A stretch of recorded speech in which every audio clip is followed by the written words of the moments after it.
Welcome to Lynne Murphy.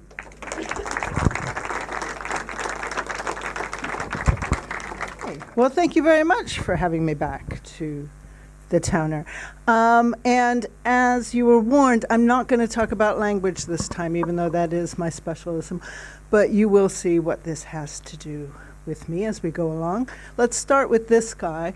So this is Almond Brown Stroyer, and he was born 20 minutes from where I grew up in upstate New York. He later moved west in the U.S., and became a school teacher, an undertaker, and an inventor. So, what did Almond Stroyer invent? Well, he invented this thing. So it's now called the Stroyer switch. It's the thing that allowed for automated telephone exchange. So before Stroyer invented this, telephones looked like that. They had no numbers on them, because you just picked up the receiver and asked for the person you wanted to talk to. It was a very local system. And the people who would connect you originally were teenage boys, but teenage boys were found to be too sweary. So they replaced them with genteel young women who started answering the phones and connecting people physically with each other on the phone. Stroyer was unhappy with this because once telephones came to his town, and he invented this in 1891. Telephones had only been around since 1876, right? The first one invented. By this time, every town in America had telephones. That's how fast it took off. But Stroyer was unhappy because once the telephone had taken off, he stopped getting business in his funeral home. He suspected the women, right? And he suspected that they were giving the business to his rival. Okay? He really suspected it when one of his best friends was buried by his rival. Okay? So he invented the automatic telephone exchange, the Stroyer switch, initially using a collar box and straight pins to make the prototype. And he was not far off, because it turned out that the woman in the telephone exchange was the girlfriend of his rival. So early telephones using the Stroyer switch might have had a setup like this, where you set in the numbers that way. They later came to have dials, and later still came to have buttons. But, this was a big deal. And so it was the cussless, weightless, out-of-orderless, girl-less telephone. So I was interested in Stroyer in part because we had, besides having in common that we came from the same part of the world, we had in common the funeral business. So this is the house I grew up in. And this is the sign in front that says Paul L. Murphy and Sons Funeral Home. When I was growing up, it said Parker Rayfield and Murphy Funeral Home. And so, yeah, that's our house. And once I learned about Stroyer's invention, I resented it completely. I thought he has done a disservice to the families of funeral directors.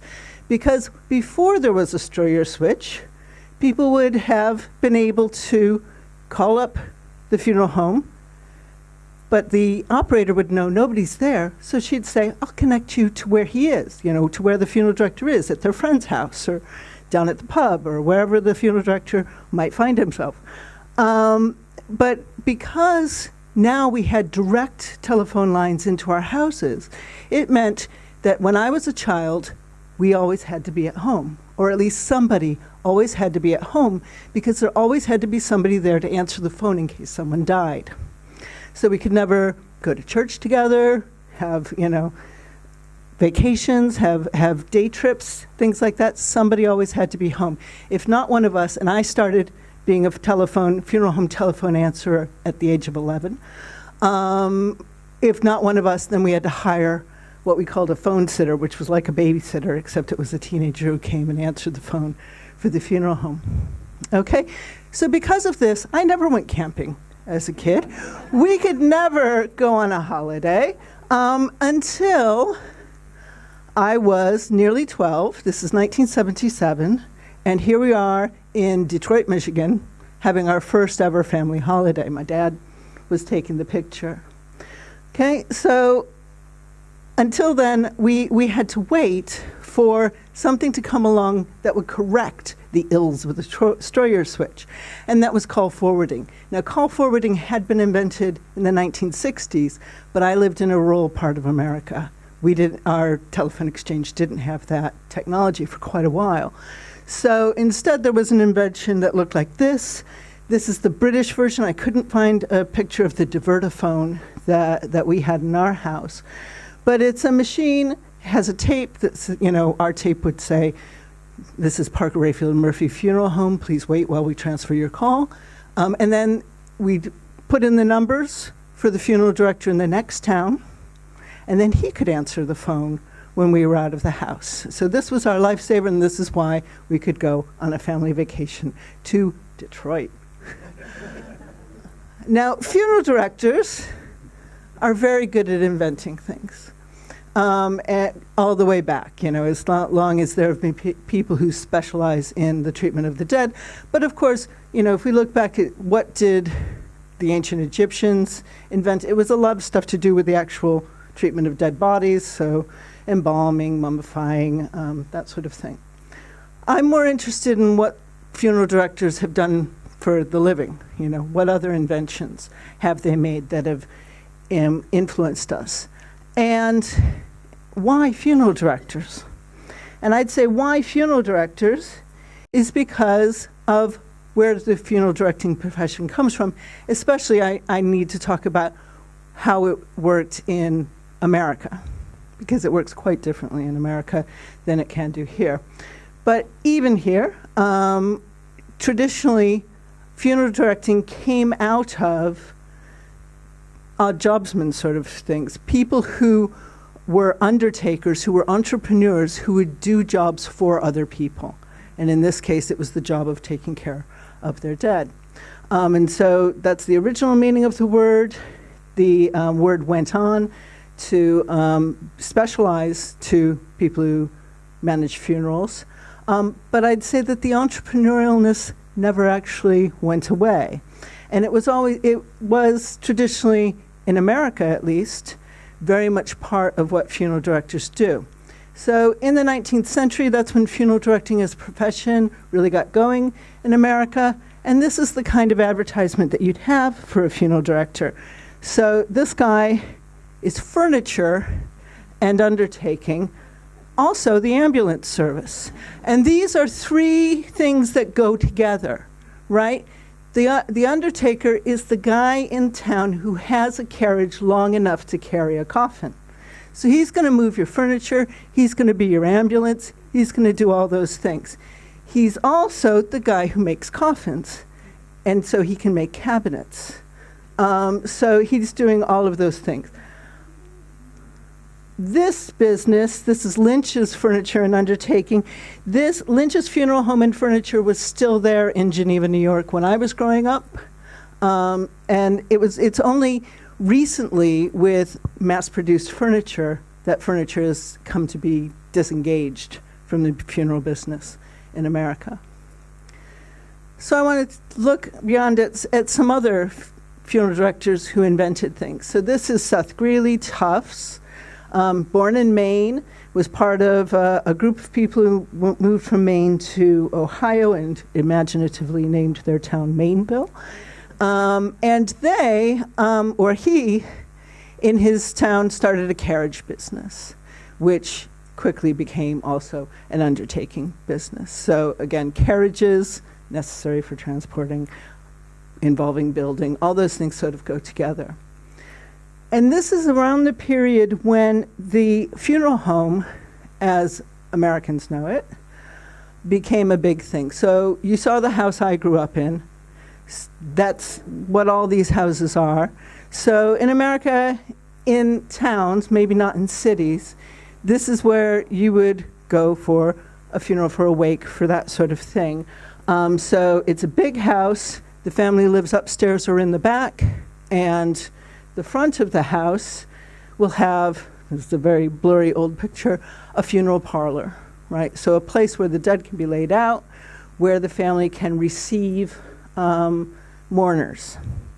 Now, this is a tradition that's very American in some ways, and part of the reason, well, some of the reasons for it were, and for it coming up in the 19th century, were some cholera epidemics, which meant that people were having to process a lot of dead people very quickly and with some care. But also because of the growing and frontier nature and the urban nature of the town, not everybody had a place where they could lay out their dead and people could come and mourn with them. So the funeral home filled that space. And this is what funeral homes look like on the inside, what funeral parlors look like on the inside today. And the main thing I want you to notice about these is the chairs, right? The thing that every funeral home has tons of, and this is actually part of the undertaking bit that we do, I say we, that funeral directors do these days. If you're having a party in America, you call the funeral home and you say, can we borrow some chairs, right?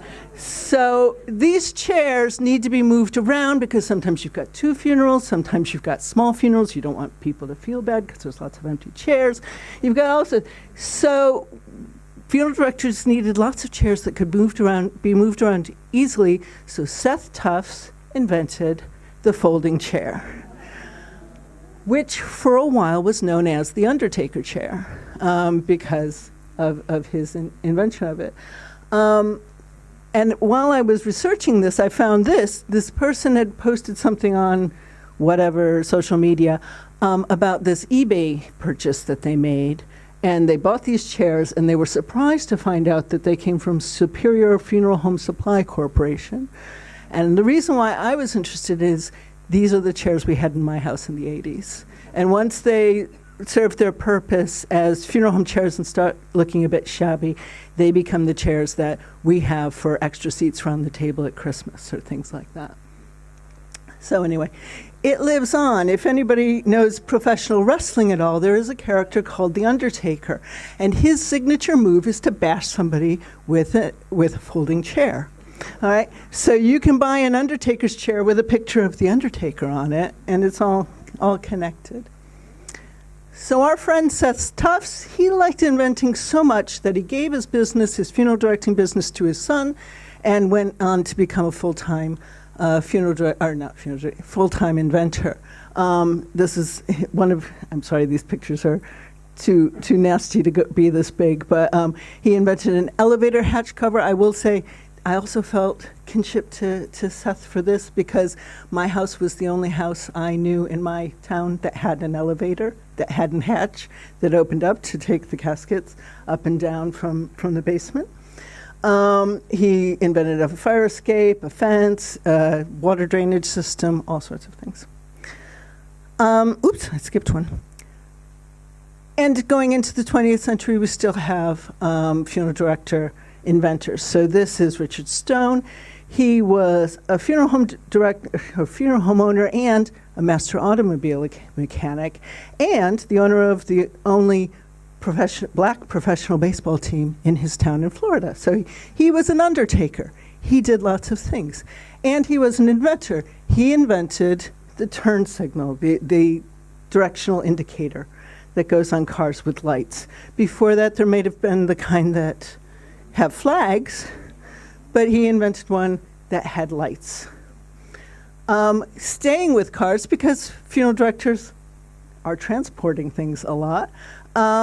This is Ronald Dosey, and he was driving his hearse along one day, and he cut somebody off and nearly had an accident. And as he says, his passenger in the back told him he should be more careful or he'd end up where the passenger was. But that gave him the idea that shouldn't happen. And so he invented the blind spot mirror, so the little mirror inside a mirror in a wing mirror in a car. Okay, so funeral directors, very, very, very good at inventing. I want to take you back to our first holiday in Detroit. So, we didn't go to the beach for our first holiday. We did something really educational because that's the kind of parents I had.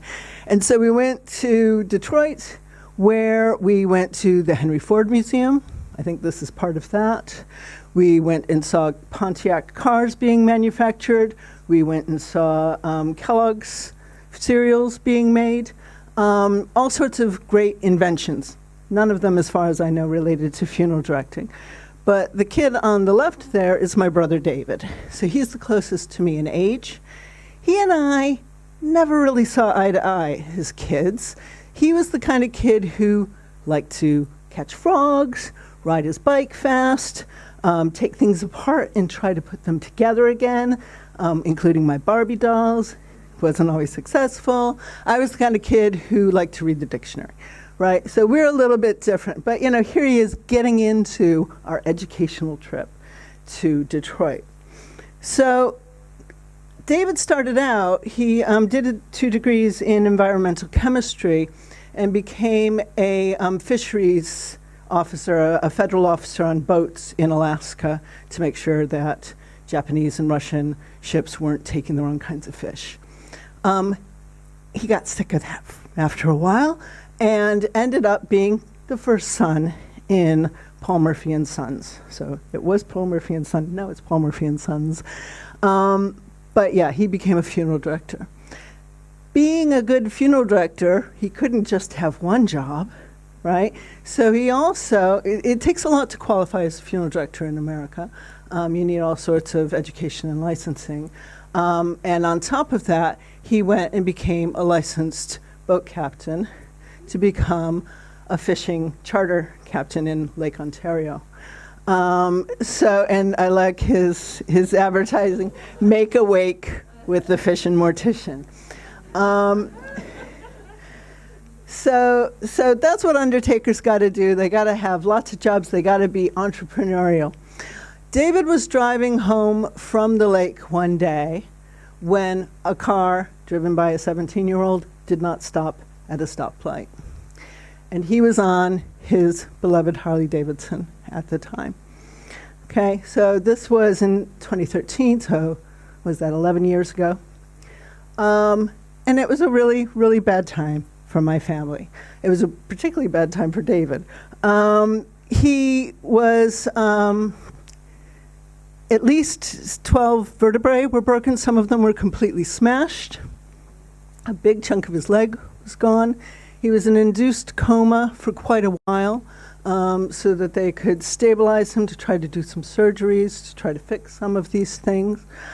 But as, one of the things that became clear at that point was how central a funeral director is in their community, because my community really rallied round him and raised money with these bracelets that said Murphy Strong, and T-shirts and all sorts of things to help out his family. They organized blood drives, blood donation drives to help support the hospital that was taking care of him. They did all sorts of wonderful things for him. One thing that drives me crazy about my brother is that he is incredibly stubborn and he does not listen to people. But it turns out this is exactly what you need to be like if you've become paralyzed from the armpits down. And so this is my brother coming home. That's his wonderful wife, Tracy. I don't know how she does it. But they came home. David had been told he would not walk again. But David told Tracy he could move his toe. Nobody could see David move his toe, but Tracy believed him. And so David decided he was going to walk again. And so he worked with his friend Lee, with other friends and family members, to do all of the physical therapy that was way beyond what the hospital would sanction or provide. And he set himself a goal that he was going to walk a 5K. And so, 4 years after he was paralyzed, he walked a 5K to benefit the local hospice. So there he is. But funeral directors got to funeral direct, entrepreneurs got to entrepreneur, and funeral directors got to invent. So my brother wanted to be back at work, funeral directing, but of course funeral directing involved a lot of heavy lifting and a lot of standing, two things that he was not particularly good at this point. So he did what a funeral director, what an undertaker would do, and he invented something. This looks like it's a video, but it's not. It's a screenshot. He invented something called the load alone, and it's a winching system that allows you to move heavy things into the back of a vehicle. So a stretcher like he's got here, a coffin, a body box, a canoe, whatever you want to stick in the back of your vehicle, the load alone can do it. So here we are in 2021. There's me being a salesperson for the load alone at the New York State Funeral Directors Convention, because I know how to have a holiday. My parents taught me well. So that's the load alone. And 6 years after his accident, he got his first patent. So now he's got a business. He makes the load alones. But that wasn't enough for him. He's always wanting to solve a problem. And one of the problems that he found was that people hadn't planned for paralyzed people walking. And he didn't necessarily have the equipment that he needed to do what he wanted to do. So he invented something else. And this is what he calls the canes enable. And if you can hear it, I'm going to let him talk about it. Two canes Yep. turn into one. I'm going to pause it so we can turn this sound up.